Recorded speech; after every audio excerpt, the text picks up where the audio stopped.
maneno yako ye Bwana, nasimama kama mtumwa madhabahuni hapa, nasimama kama chombo mbele ya watu hawa. Bwana ukaseme nao katika jina la Yesu Kristo.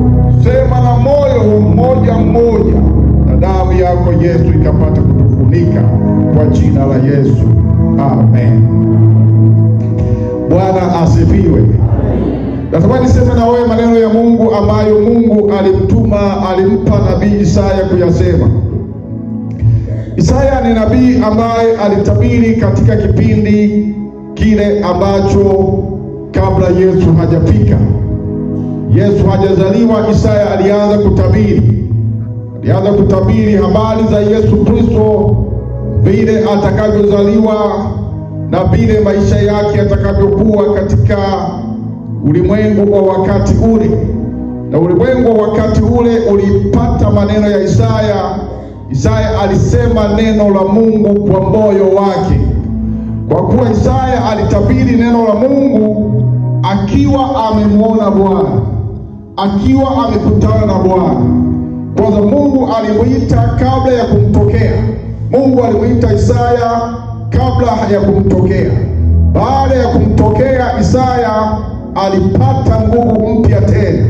Isaya alipata nguvu za kuendelea mbele, na Isaya akamhubiri Yesu Kristo. Isaya akamtaja Yesu Kristo katika siku zake, akayataja maisha yake vile yatakavyokuwa, akataja mwisho wake utakavyokuwa, na sisi ni miongoni mwa wale waaminio. Sasa asubuhi ya leo nitakuletea ujumbe unaosema sisi ni miongoni mwa waaminio. Haleluya! Sisi ni miongoni mwa waaminio, yaani mimi ni miongoni mwa wale waaminio habari za ufalme wa Mungu. Isaya anaanza kuandika katika sura ile ya 61, na Isaya anaandika mistari ambayo ina maneno ya kuwatia moyo wale waaminio. Kwa hiyo wale waaminio asubuhi ya leo ndio ninaotamani niwahubirie. Waaminio ninatamani nihubiri na wao. Isaya anaanza kwa kusema hivi katika mstari wake wa kwanza: Roho wa Bwana Mungu yu juu yangu, sababu Bwana amenitia mafuta niwahubiri wanyenyekevu habari njema. Amenituma kuwaganga waliovunjika moyo, kuwatangazia mateka uhuru wao, na hao waliofungwa habari ya kufunguliwa kwao. Mstari wa kwanza akamaliza hivi. Na pointi yetu ya kwanza, tunaona Isaya anawahubiri wanyenyekevu. Isaya anasema nimekuja kuwahubiri wanyenyekevu. Kunyenyekea ni tendo ambalo Isaya alipewa kuliona, lakini watu wale hawakuwa na unyenyekevu. Watu wale walikuwa na shida zingine, walikuwa na mambo mengine, lakini Isaya akasema nimepewa habari na nimepakwa mafuta. Nimepewa mafuta ya kupakwa na Bwana ili niwahubiri wanyenyekevu. Kwa hiyo tunamhubiri ambaye amepakwa mafuta na Bwana. Leo tunayaona mafuta yanatumika sehemu mbalimbali. Watu wanapakwa mafuta katika maeneo mbalimbali. Watu wanapakwa mafuta kwa kununua, lakini sisi si wale wanaonunuliwa kwa mafuta, si wale wanaonunua mafuta, si wale wanaoyatamani mafuta. Tunahubiriwa na mtumishi wa Mungu. Bwana aliniita miaka ya zamani sana, akanipa kuwahubiri hawa wanyenyekevu habari njema. Asubuhi ya leo ninakuletea habari za maisha yako zilizo njema, habari njema katika biashara yako, habari njema katika kazi yako, habari njema kwa watoto wako, habari njema kwa yote unayoyasikia. Ninakuletea habari njema zilizopakwa mafuta na Yehova. Mafuta ya Bwana yakashuke pia, kwa sababu ninawahubiri hawa wanyenyekevu. Ninawahubiri wanyenyekevu wa moyo. Bwana hukaa mahali walipokaa wanyenyekevu. Bwana huketi mahali walipoketi wanyenyekevu. Ukinyenyekea tu, Mungu anakuja kuishi hapo. Ukinyenyekea tu Mungu analeta makao yake hapo. Ukinyenyekea tu utaziona baraka za Bwana. Hebu kanisa la Mbeya tukadumu kuwa wanyenyekevu, tukanyenyekee ili tuhubiriwe habari njema. Isaya alisema nimetiwa mafuta. Asubuhi ya leo nataka kukuambia Bwana amenipa pia mafuta nikuhubirie wewe mnyenyekevu habari njema, habari za kukombolewa kwako, habari za tumaini siku za mwisho, habari za kumaliza pema, habari za kuishia katika wema wa Bwana, ukapate kuzipokea hizo habari wewe uliye mnyenyekevu. Haleluya!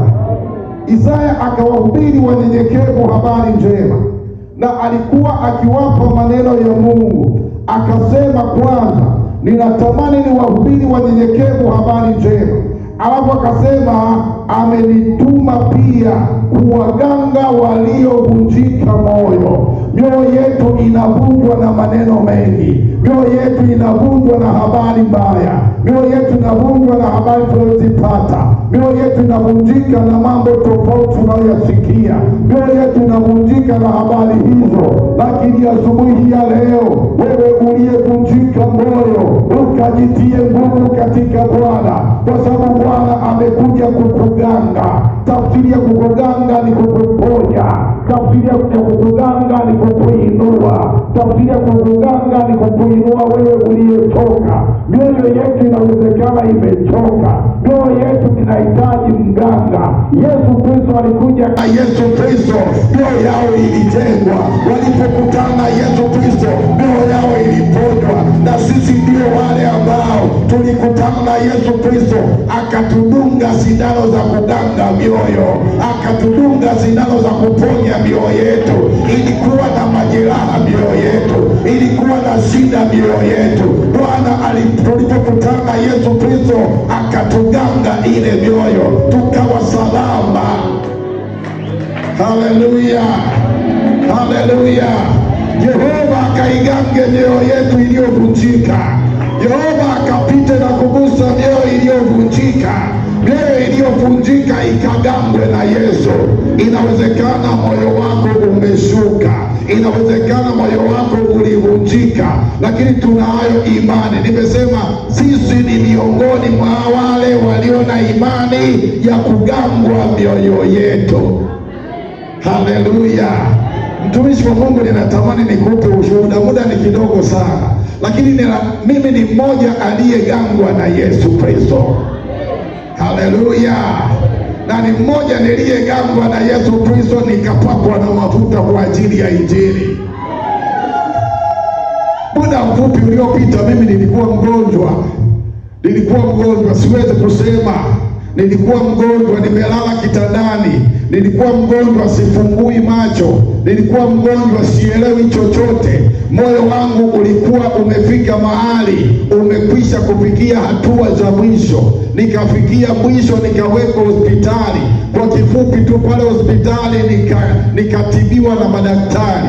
Madaktari wakafika eneo wakasema, sisi tumefika mwisho, hatuwezi kuendelea kumtibu tena, arudi nyumbani. Maana nirudi nyumbani nikafe. Lakini wakasema tutaweka kwenye wodi alale pale. Baada ya kukaa wodini, wakajua nikitolewa, unajua niko ICU pale, nimekaa siku 8. Sizungumzi na mtu, sizungumzi na mwanadamu, sisemi chochote. Nalishwa kwa mipira, sili kwa kawaida. Mipira inapitisha chakula, ninakula. Nikafika mwisho, wakanitoa ICU, wananipeleka wodini. Na ile wodi ninalala peke yangu, hakuna mgonjwa mwingine ambaye atatolala naye. Wakajua watanilaza siku ya kwanza saa 12 nitakuwa sipo, nimeondoka. Wakanipeleka siku ya kwanza, nikalala. Kuja kesho yake asubuhi, wakapata kumbe huyu mgonjwa ni yule aliyegangwa moyo wake na Yesu. Haleluya, bado anaishi, bado anaishi. Wakasema hajafa huyu, hajafa. Tutatoa majibu jioni saa 11. Wakarudi tena madaktari, wakarudi wakaja kuniangalia, wakakuta bado ninapumua. Saa 11 ninapumua. Mpendwa, nikakaa siku 21 wodini. Sasa sio rangi ya nyumbani kwangu, nikaangalia mapazia sio ya nyumbani kwangu, nikaangalia kitanda sio cha nyumbani kwangu, lakini nina mipira imepita. Jamani, mimi kusema hapa leo ni mwingine anasema. Haleluya, haleluya, haleluya. Nilimuona mkono wa Bwana, nikafungua kinywa kwa mara ya kwanza, nikamwita mke wangu, nikamwambia tuko wapi? Akaniambia tuko hospitali. Tumekuja lini? Akaniambia hizi siku nyingi sana. Nini kimetokea? Yesu Kristo amesema nimekuja kuwaganga waliovunjika moyo. Ninaposema Bwana ni mganga, ni daktari mkuu, huyu atakuganga pia, atayaganga maisha yako, atayaganga mambo yako. Haleluya. Kuna mioyo mingine inahitaji drip, yaani nahitaji paka drip, lakini Yesu Kristo huwa hatumii drip. Neno lake ni drip tosha. Neno la Mungu ni drip tosha. Yaani ukisikia neno hili linakuja na mipira na yale maji na kila kitu, unaongezewa damu, unakuwa salama. Haleluya. Madaktari wakaja wakasema, nikamwambia niruhusu nirudi kwa. Wakasema wewe umekufa, turuhusu. Kila kitu kimekufa. Nikaangalia nikakasirika, nikapumzika shule. Jioni nikamwambia niruhusu nirudi nyumbani kwangu. Nikarudishwa nyumbani. Nikaambiwa saa yoyote unaweza ukaja ukisikia vibaya. Nikasema sawa. Nikarudi nikakaa wiki moja sijaenda. Wiki ya pili nikaenda. Daktari mmoja akaniangalia, ni wewe Ngobito unatembea? Nikamwambia ndio ni mimi. Yaani ilibidi uwe na mapambazi hapo, umefungwa, umefunikwa, lakini unatembea. Mungu yupo. Mungu yupo. Mungu yupo. Haleluya. Akaniambia mshike sana huyo Mungu.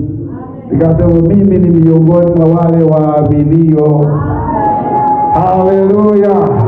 Kwa hiyo Yesu Kristo alikuja kama mganga mkuu. Alipita mitaani akawakuta waliovunjika moyo. Alikwenda kwenye miji akawakuta waliovunjika moyo. Lakini habari njema tulizo nazo, kila aliyevunjika moyo alipomsikiliza kwa moyo wake ukaamini, Mungu alimponya. Mungu alimponya. Mungu alimponya mama mmoja aliyekuwa amevunjika moyo wake kwa miaka 12. Miaka 12 ameteseka, ametabika kwa mali zake. Mali zake zimekwisha, pesa zake zimekwisha. Akafikia hatua ya mwisho, akakutana na mganga mkuu. Yesu Kristo akamwambia, imani yako imekuponya. Na mimi ninasema leo imani yako ikuponye, imani yako ikakuinue, imani yako ikapite katika hitaji lako, Bwana akakuponye. Yesu Kristo akatembea kaenda kwenye mji fulani, akamkuta mtu amepagawa na pepo wabaya, moyo wake umevunjika, moyo wake umefadhaika. Hakuna mtu wa kumponya, hakuna mtu wa kumwambia utaenda nyumbani kwenu. Yule mtu alikuwa anakaa makaburini, amefungwa kwa minyororo. Minyororo imemtesa.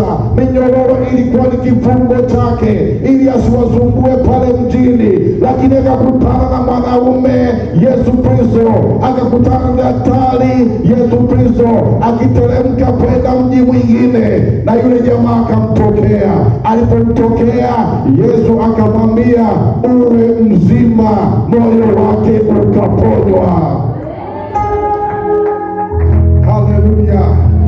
Haleluya kanisa. Haleluya wana wa Mungu. Yesu akamponya yule mgonjwa, akaenda zake salama. Lakini nataka nikwambie habari zingine tena. Katika ule mstari wa kwanza amesema ana waganga waliovunjika moyo. Lakini kuna watu wanaitwa mateka. Kuna watu wanaitwa mateka. wanaishi maisha sio ya kwao, wanaishi maisha ya kutekwa, wanaishi maisha ya kutumikishwa, wanaishi maisha yaliyo chini ya mabwana wengine. Wao ni mateka, wanavuta bangi ni mateka, ni makahaba ni mateka, ni walevi ni mateka. Hawapendi kuitwa walevi, lakini wameangukia katika jambo hilo. Isaya anasema Bwana alikuja na ujumbe, akasema nimekuja kuwatangazia wale walio mateka habari za kufunguliwa kwao. Na mimi nimesimama hapa niwatangazie wanaonisikia habari za kufunguliwa kwao, habari za kufunguliwa kwao, habari za kuwekwa huru kwao, habari wakatembee katika uhuru. Tunapokutana na Yesu Kristo tunaupokea uhuru. Tunapokutana na Yesu Kristo tunaipokea nguvu. Tunapokutana na Yesu Kristo tunahuisha maisha yetu, yanaanza upya tena. Hebu yule Bwana aliyesema mateka wakafunguliwe, na mimi ninasema katika jina la Yesu Kristo, mateka wakafunguliwe, mateka wakapate uhuru, mateka wakapate uhuru, mateka wakapate furaha yao, mateka wakapate furaha yao tena. Haleluya! Bwana asifiwe, Bwana asifiwe. Jamani, kuna watu ni mateka, tunawaona wako vijiweni, hawapendi kuwa vijiweni, ni mateka. Shetani amewateka, alituma maaskari wake wakawakamata, wakawafanya mateka, wakawa walevi totally, wakawa makahaba, wakawa wahuni, lakini wanaishi maisha ya mateka. Lakini asubuhi hii ya leo ninazo habari njema kwa mateka. Bwana anasema tukatangaze kufunguliwa kwao. Haleluya!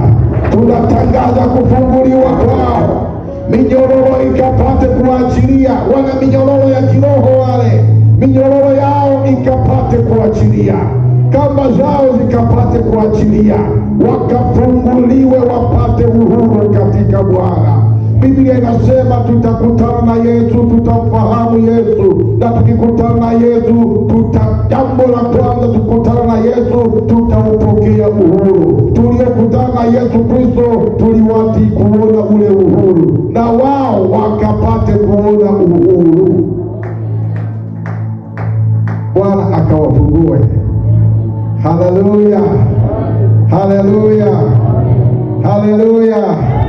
Nilishawahi kuona mimi mateka wamefungwa, nilishawahi kuona watu wako kifungoni, lakini habari njema za ufalme wa Mungu zilipowafikia, walikuja kupiga magoti, wakamlilia Bwana, wakaanza maisha yao upya, maisha yao yakarejeshwa tena. Haleluya! Biblia inasema hivyo, inatuambia habari hizo. Na nilisoma mpaka mstari wa pili.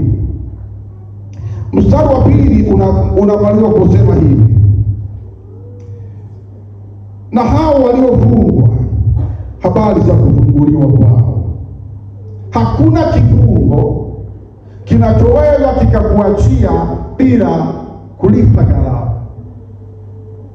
Kama umefungwa, lazima kuna pesa mtalipa pale za kusaidia ili utoke, lazima kuna gharama itafanywa pale. Sasa Biblia inatuambia kwamba waliofungwa wana minyororo kwa kamba, na unajua shetani huwa anatufunga na kamba nyingi. Kuna kamba zingine ametufunga nazo ni dhaifu kweli, kuna kamba zingine hata hazina nguvu. Nilishawahi kuona jamaa mmoja wamemfunga kamba za kutosha, lakini akifanya hivi mikono anavuta, anafungua zile kamba, anawashinda. Lakini Yesu Kristo anasema yale mafuta yaliyokuwa juu ya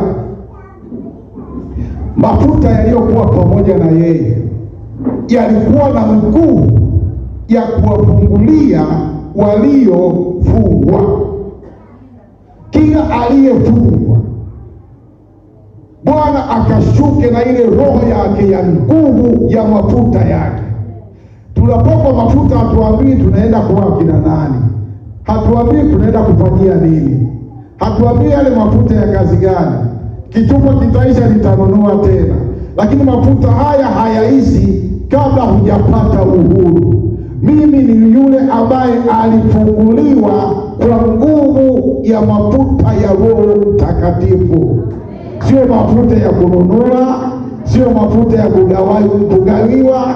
Mimi siamini katika hayo, ninaamini katika mafuta yashukayo kutoka mbinguni. Yanaposhuka, minyororo inafunguka, utumwa unafunguka, magonjwa yanafunguka, dhambi zinafunguka, mateso yanafunguka, shida zinaondolewa, tamaa inakwenda, kwa sababu kazi ya mafuta ni kuniweka huru. Ebu Bwana wa majeshi akakuweke huru.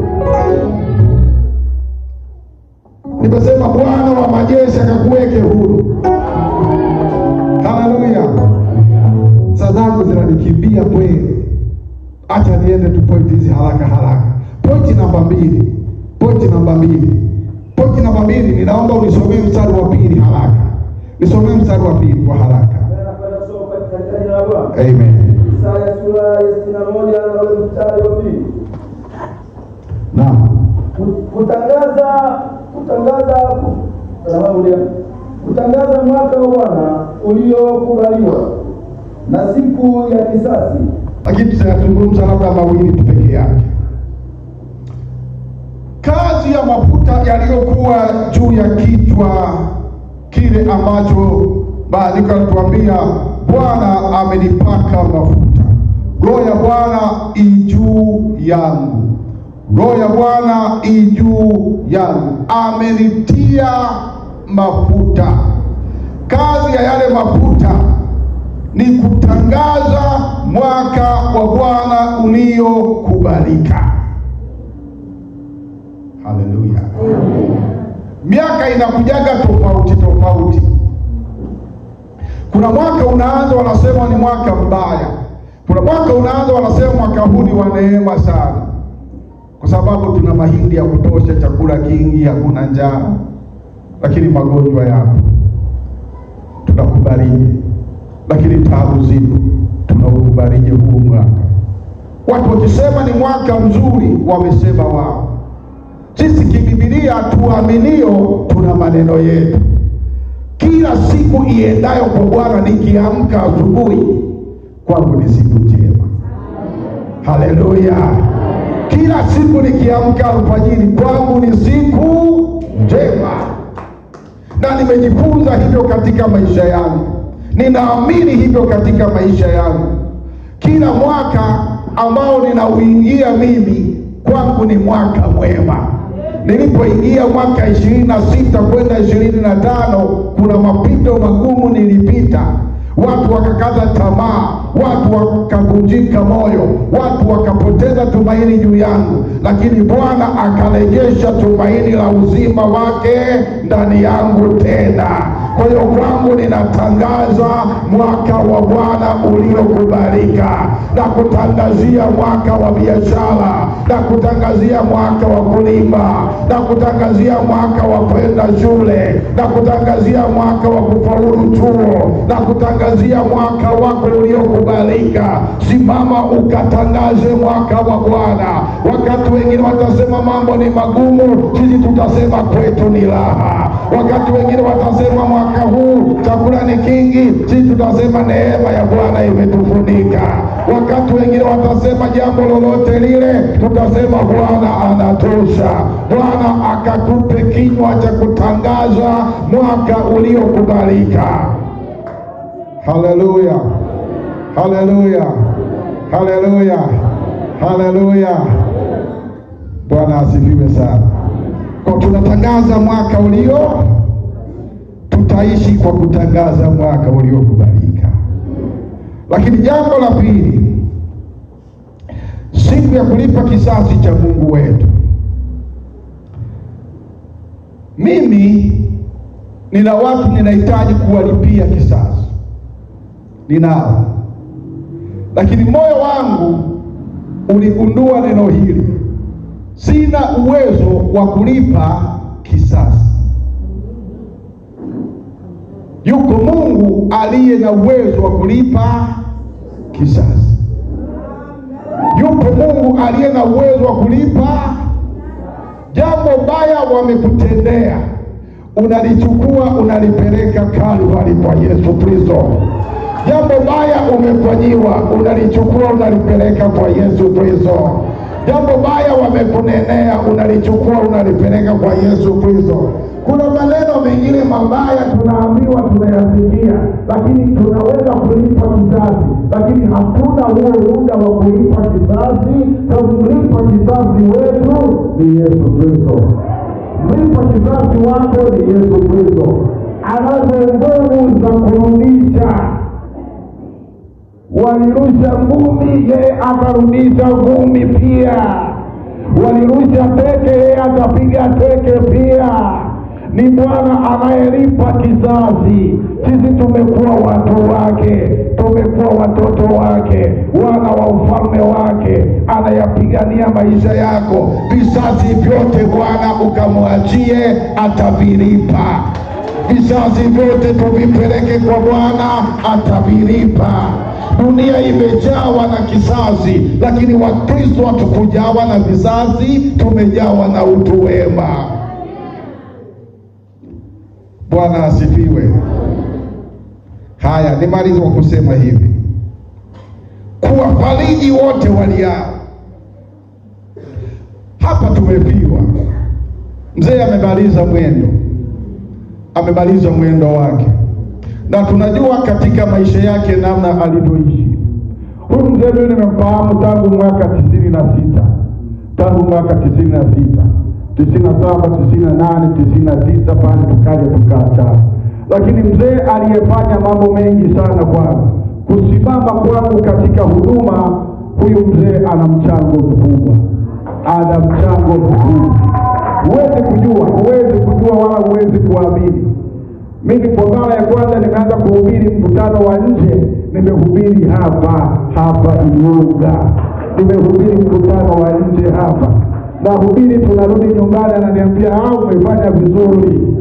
Haleluya.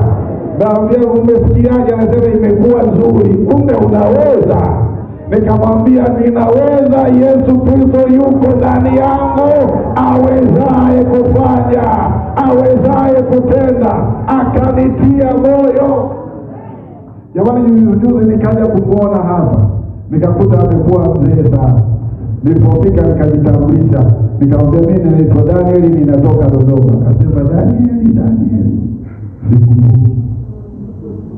Alikuwa anakunywa chai pale mjini. Akaniambia sikumbuki Daniel. Lakini mimi nakufahamu. Unanifahamu baba? Akafikiria mzee wa watu.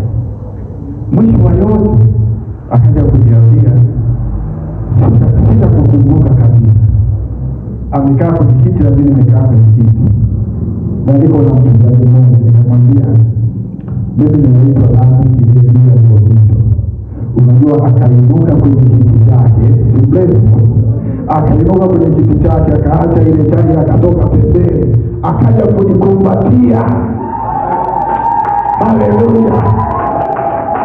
Kama ni wewe mwanangu leo umekuja, nikupe nini? Utakula nini? Unajua nilikuwa nalazimishwa kitu cha kula. Utakula nini? Kaambia nimeshakula baba. Akaniambia hapana, lazima ule. Nimekula. Unajua, akanipeleka kwa wanafunzi, nikamwomba hapo. Akaambia huyu ni mwanangu anaitwa Lami, tulihubiri naye zamani. Kwa jamani, mimi nina mchango kwenye kanisa hili kuwa hivi. Haleluya. Wale waliao anasema amekuja kuwafariji. Bwana ni wafaraja. Akikufariji huyo Bwana, faraja yake inabaki kuwa kumbukumbu. Unajua, tukaongea naye, akaniambia sasa utaenda nyumbani mama akasage akupe unga uende nao Dodoma. Nikamwambia unga sitapitia, utakuwa na mzigo mkubwa. Akaniambia hapana, utaenda kuchukua unga. lakini mwisho wakati tunaagana akaingiza mkono mfukoni, alikuwa na pesa, akatoa pesa nyingi. Sasa akakuhesabu akanipatia. Ni baraka hiyo. Sasa unatamani zirudishe tena, umepatiwa zote. Yana ametoa mfukoni mwake hela zote akanipatia. Ubarikiwe sana kijana wangu. Mimi kajua ametoa zote baba wa watu, lakini alinibariki. Kwa hiyo mimi kusimama hapa, huyu mzee ana mchango mkubwa. Sasa anasema kuwafariji wale walia. Huu msiba watu watalia, lakini wasisahau kwamba yuko anayefariji, yuko atoaye faraja kwa waliao. Bwana Yesu asifiwe. Bwana asifiwe. Bwana asifiwe. Haleluya. Haleluya kanisa. Haleluya watu wa Mungu. Sasa natamani niende haraka. Sasa zimeisha. Sasa kweli zimeisha. Niliambiwa saa 7 kamili mchungaji wewe umemaliza. Nikakufikie katika ufalme wako. Mkono wako wa nguvu ukaweze kuigusa mikono hii. Gusa mikono ya wamama hawa. Gusa mikono ya wababa hawa. Katika jina la Yesu Kristo. Bwana ukaiguse mikono yetu. Ukatuponye tunaohitaji uponyaji. Ukatuinue tunaohitaji kuinuliwa. Usituache tena mahali pa kawaida, bali Mungu ukatuweke mahali pa tofauti. Ninakuamini mwana wa Mungu kwamba mkono wako mwema umeinuliwa kwa kanisa hili katika jina la Yesu Kristo, kwa jamaa hii katika jina la Yesu Kristo, kwa watu hawa katika jina la Yesu Kristo. Mkono wako ukawaguse katika jina la Mungu Baba na Mwana na Roho Mtakatifu. Amen.